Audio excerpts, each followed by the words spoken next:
Hi Commissioner, a very warm welcome to the Lowy Institute today. Pleasure to be here. We're very much looking forward to hearing you speak at the Institute. What do you think is at the heart of the anxiety that people experience when they consider the question of refugees, and how does UNHCR work with states to try and manage your protection mandate whilst at the same time managing the legitimate concerns of states? I think it's important to recognize that in the large majority of situations, people are extremely welcoming in relation to refugees.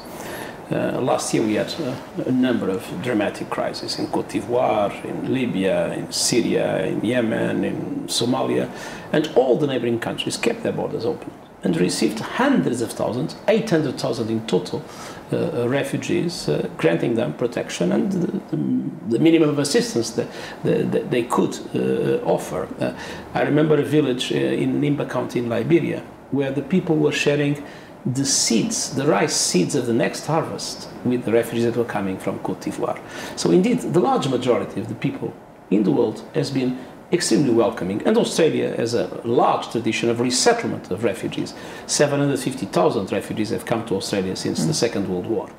Now it's true that in today's world, and especially when you have unemployment situations in some countries, the global financial crisis, aging populations that are prone to fears, we are witnessing the emergence of feelings of xenophobia, of reactions against foreigners in general, migrants and refugees in particular. But I hope that the generosity and the solidarity, the values of tolerance will prevail, and I hope that refugee protection will remain a key human rights commitment of the international community. And in your dealings with states, you at least have found a stated commitment to continue the work of protection despite some of the political difficulties that are experienced, I must say, particularly in developed countries more than in developing countries, in fact. It's true, 80% of the refugees in the world are in the developing countries, and I believe that the developed world has a responsibility to support the developing world in helping them cope with this huge challenge. A country like Pakistan has 1.7 million Afghan refugees. A country like Kenya has now 700,000 refugees from Somalia and the other neighbors. And this represents a huge impact on their economies, on their society, sometimes on their security. And so burden sharing and effective solidarity is, I think, a must for the developed world. So and Australia has been playing a very important role in this, first because of its resettlement program, the biggest per capita in the world, and second because of the very active development cooperation policy and humanitarian policy, and with an extremely important support, namely to UNHCR activities around the globe. Australia finds itself in what is now designated the world's most dynamic region. We refer to this century as the Asian century. And in fact, there are many Asian countries, many of our neighbours, that also look after a lot of displaced people. And many of them in turn have not actually signed the convention. What has been talked about is a regional solution to managing this problem. What does a regional Asian solution look like to you? I think it's very important that in this region refugee protection systems are established in the largest possible number of countries. It's true that we have welcoming attitudes in relation to refugees in several Asian countries, but it is also true that there is not a legal framework and an institutional framework in order to make sure that refugee protection is granted and proper assistance is given to those that seek safety in those countries. And it's very important to develop that asylum space, that protection space in the region, and that is why regional cooperation is paramount for us, and it is why this is a key aspect in our coordination with the Australian government, and Australia has been quite keen in supporting our efforts for a more effective regional cooperation framework in the Asia-Pacific region. And it is the case, is it not, that effective policy solutions are required, and therefore rigidly adhering to countries needing to sign the convention to be part of the solution is not a very practical way.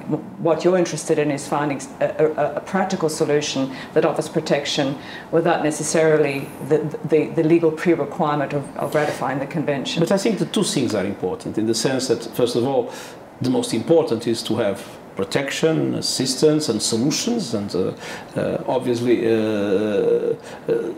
that has a lot to do with practical considerations, but legal regimes guarantee stability and predictability to protection, and that is why we will go on advocating for more countries to sign the convention and for more countries to establish their own refugee status examination mechanisms, for more countries to establish their own national protection regimes.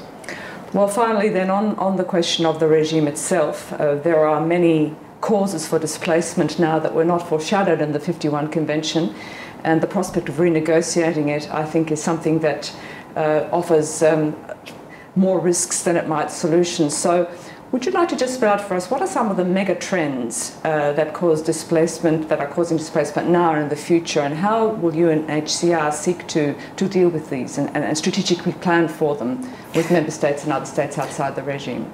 Indeed, the world is getting smaller.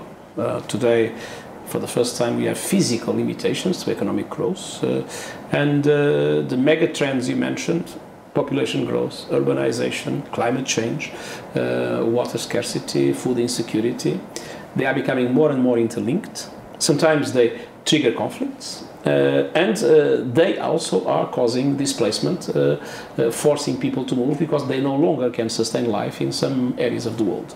And climate change is probably the main factor accelerating others and making these new forms of forced displacement more and more relevant in today's world.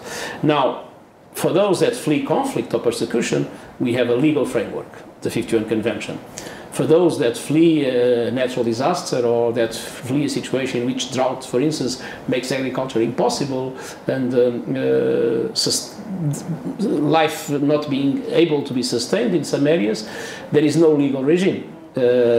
And what we have discussed together with member states in the recent ministerial conference commemorating the 60th anniversary of the Convention is how the international community should get together and find an answer to this challenge.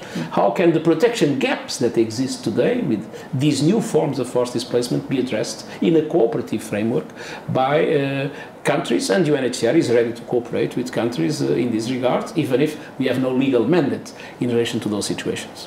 There are some big policy challenges ahead. We wish you all the best, and we're very much looking forward to hearing you talk about some of these challenges at the Lowy Institute. Thank you very much. Many thanks. It's a great pleasure to be here.